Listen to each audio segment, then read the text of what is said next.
छान हिरव्यागार कैऱ्या आलेल्या आहेत। तर कैरीचे छान वेगवेगळे प्रकार आपल्याला करता येतात। कैरीचं पन्ह आहे, कैरीचा मेथांबा किंवा गोड लोणचं, कैरीची करमठी आहे। तर असे छानसे काही प्रकार आपण ही जी कैरी आहे ही छान नॅपकिननी पुसून घ्यायची आहे। ही छान कोरडी करायची। कुठला पण टिकवण्याचा पदार्थ मग अगदी 1-2 महिने का होईना किंवा वर्षभर असू दे, आपण जेवढी स्वच्छता पाणी जेवढं पुसून घेऊ तेवढे ते पदार्थ छान राहतात। हा कोपरा आपण काढून घेतलेला आहे। कैरी जेव्हा आपण घेत असतो त्यावेळेला ती शेपूचा एक कैरीला वास येतो, असा जो जातीचा प्रकार आहे तो अजिबात घ्यायचा नाहीये।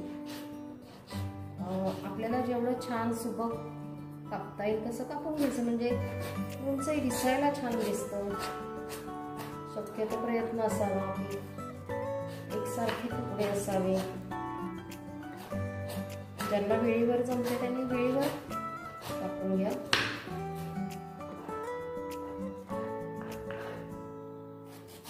मध्ये वाटा आहे त्यामुळे अगदी बॉर्डर अशा पद्धतीनं कट करून घ्यायचा। आता हे जे पाठ्यावरचं आहे हे देखील काढून घेऊया आपण, काही वाया घालवायचं नाही। याच्यावर पण बरीच आपल्याला कैरी मिळते पाठ्यावर, अशा पद्धतीने काढून घेतली की देखील छान काढून घेऊया।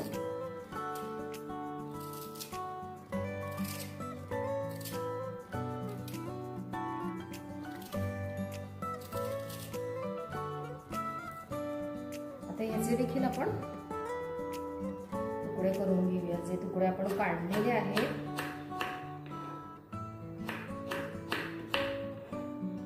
हे आत्ता उघड दिसले तरी कट केल्यावर छान मिक्स होऊन जातात।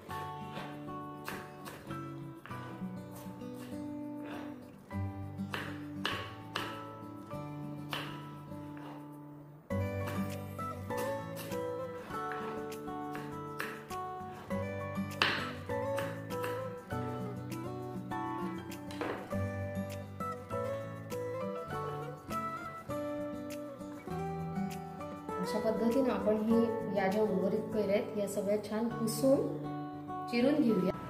आता आपल्याला जो मेथांबा करायचा आहे किंवा गोड लोणचं काही म्हणू शकता तुम्ही, तर त्याच्यासाठी जी तयारी आहे त्याच्यामध्ये मी 2 वाट्या कैरी जी आहे ती छान चिरून घेतलेली आहे आणि ह्याच्यामध्ये बाटा नाही, कैरी धुवून पुसून चिरून घेतली 2 वाट्या आहे। आणि आता 2 वाट्यांना 1च वाटी गूळ घेतलेला आहे। आपल्याला आता पन्ह्याला पण जास्त लागतो गूळ, पण ह्याच्यासाठी 1 वाटी पुरेसा आहे, कारण हे तिखट, आंबट आणि गोड असं तिन्हीचं मिश्रण असणार आहे। त्यामुळे 1 वाटी गूळ आहे आणि साधारण 3 चमचे प्लेन लाल तिखट घेतलेला आहे आणि 1च चमचा मीठ घेतलेला आहे। आता आपल्याला काय करायचं, हे मीठ आणि लाल तिखट हे दोन्हीही याच्यावर टाकून घ्यायचंय।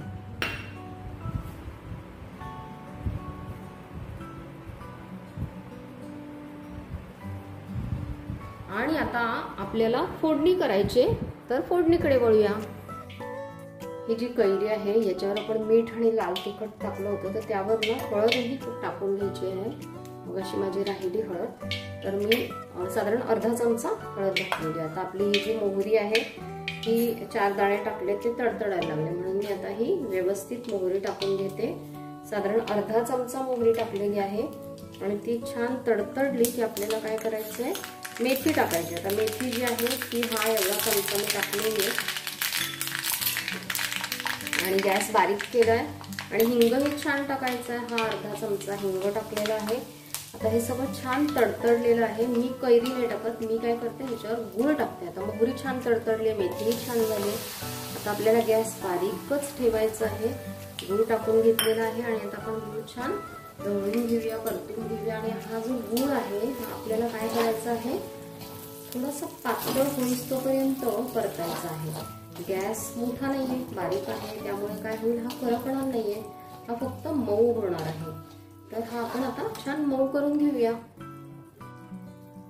पहा आता आपला जो गूळ आहे मी पूर्ण बारीक गॅसवर ठेवला। आता ह्याच्यामध्ये खडे अजिबात नाही राहिलेले, हा छान झालेला आहे। आता आपल्याला अशा वेळेला काय करायचं आहे, हे जे आपण सगळं मिश्रण केलं हे ह्याच्यात टाकून घेऊया आणि सगळं छान मिक्स करून घेऊया।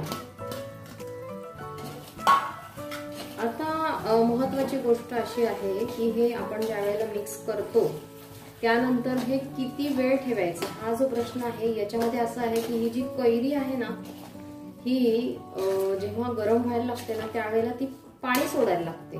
त्यामुळे आत्ता हे जरी घट्ट दिसलं ना तरी एक साधारण 3 ते 4 मिनिटांनंतर ती जी कैरी आहे ती जशी शिजते ना तसं ती पाणी सोडायला सुरुवात करते आणि मग हे मिश्रण आहे ना हे थोडं पातळ होतं. आता हे जे मिश्रण आहे हे पातळ झाल्यानंतर गॅस घालवायचा नाही. हे मिश्रण पुन्हा थोडंसं घट्ट किंवा थिक व्हायला लागल्यानंतरच आपल्याला गॅस घालवायचा, कारण की त्यावेळेला काय होतं, ही कैरी थोडी छान शिजते. शिजल्यामुळे काय होतं, ती छान टिकते देखील आणि ती मिक्स पण छान होते.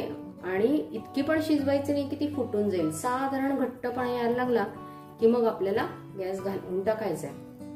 आता पहा, आता ही जे लोणचं आहे बघा, ह्याला मगाशी जे घट्ट वाटत होतं त्याचा घट्टपणा गेलेला आहे आणि ते पातळ झाले. म्हणजे काय, कैरीतून आता पाणी बाहेर पडलेलं आहे.